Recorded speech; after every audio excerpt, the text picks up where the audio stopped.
अध्याय 15। ईश्वर की प्रतिज्ञा।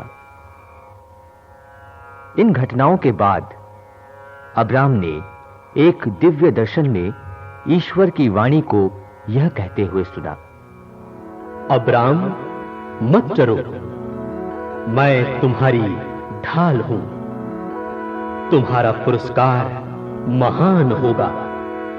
अब्राम ने कहा, प्रभु ईश्वर, तू मुझे क्या दे सकता है? मैं निसंतान हूं और मेरे घर का उत्तराधिकारी दमिश्क का एलिएजर है। अब्राम ने फिर कहा, तूने मुझे कोई संतान नहीं दी, मेरा नौकर मेरा उत्तराधिकारी होगा। तब प्रभु ने उससे यह कहा, वो तुम्हारा उत्तराधिकारी नहीं होगा, तुम्हारा औरस पुत्र ही तुम्हारा उत्तराधिकारी होगा।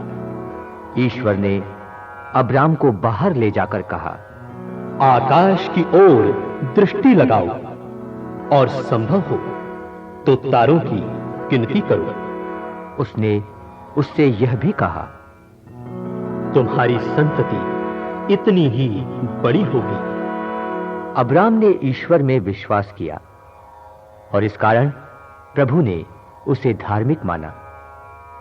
प्रभु ने उससे कहा, मैं वही प्रभु हूं जो तुम्हें इस देश का उत्तराधिकारी बनाने के लिए खलदइयों के ऊर नामक नगर से निकाल लाया था। अब्राम ने उत्तर दिया, प्रभु मेरे ईश्वर, मैं यह कैसे जान पाऊंगा कि इस पर मेरा अधिकार हो जाएगा? प्रभु ने कहा, 3 वर्ष की कलोर, 3 वर्ष की बकरी, 3 वर्ष का मेढ़ा, 1 पांडुक और 1 कपोत का बच्चा यहां ले आना। अब्राम ये सब ले आया।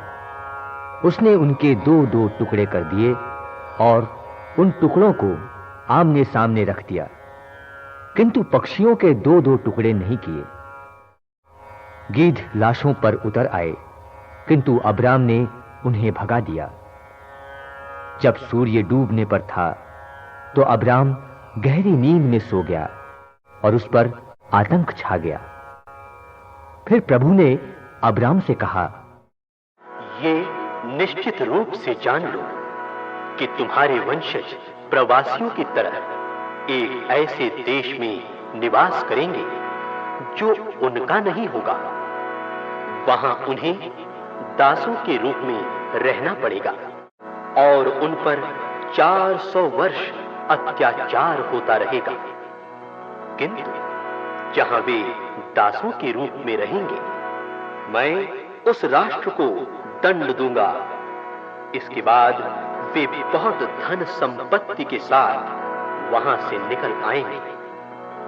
तुम शांतिपूर्वक अपने पूर्वजों के पास जाओगे और बड़ी अच्छी उम्र तक जीवित रहने के बाद तुम्हारा दफन होगा।